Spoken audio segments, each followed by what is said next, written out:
Halo viewers, halo guys, balik lagi sama aku nih. Dan untuk video kali ini, aku mau nyemangatin anak-anak gap year.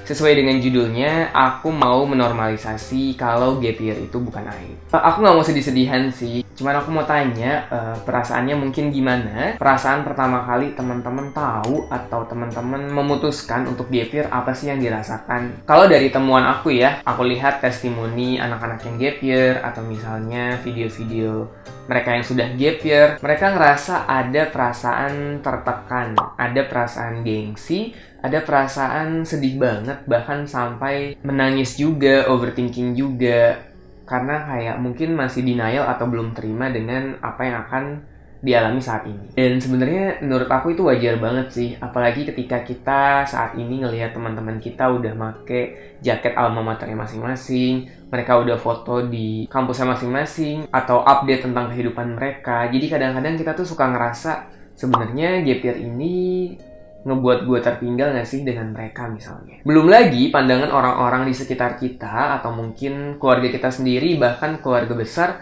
kadang-kadang tuh suka banyak pertanyaan ya. Pertanyaan seperti, kuliah di mana sekarang? Atau sekarang sibuknya apa? Udah ngambil jurusan apa? Dan lain sebagainya. Dan kadang-kadang mungkin bagi kita yang gagal untuk mengatakan bahwa kita belum kuliah atau menunda kuliah dan coba lagi di tahun depan, itu kadang-kadang nggak semudah itu juga ternyata. Nah, kalau dari hal-hal yang aku sebutin tadi, sebenarnya kenapa ya gap year itu banyak banget konotasi negatifnya? Kalau di Indonesia sendiri memang lebih banyak pandangan-pandangan negatif yang dikeluarkan.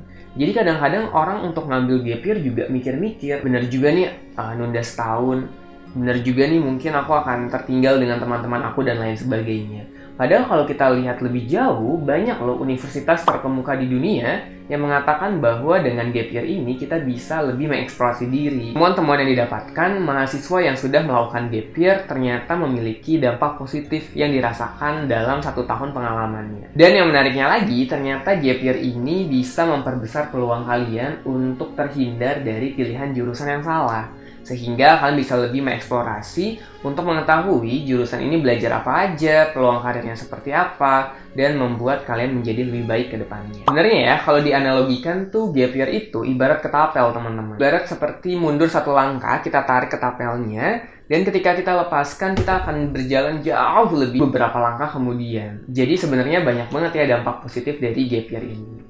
Cuman kan yang jadi pertanyaannya, apakah benar-benar ada jaminan bahwa seseorang yang gap year ini akan sukses? Masalahnya nggak ada yang bisa ngasih jaminan itu.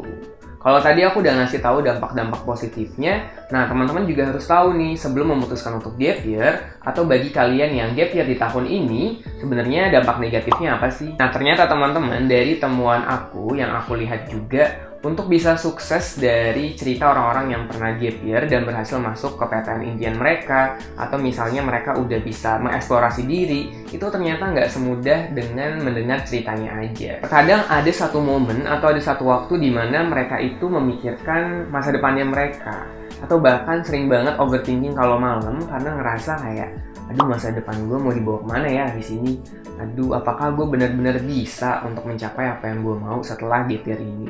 Jadi tetap ada ya teman-teman ya masa-masa overthinking dalam suatu kurun waktu tertentu. Dan yang lebih parahnya lagi, banyak dari yang memutuskan gap year tapi nggak konsisten nih dengan tujuan yang ingin dia capai. Bahkan kadang-kadang mereka kayak clueless banget atau nggak tahu hal-hal yang harusnya dikerjakan selama masa gap year ini. Atau mungkin udah tahu tapi nggak efektif caranya. Nah, yang pertama yang sangat diperlukan sekali adalah kalian bisa banget untuk belajar skill baru teman-teman.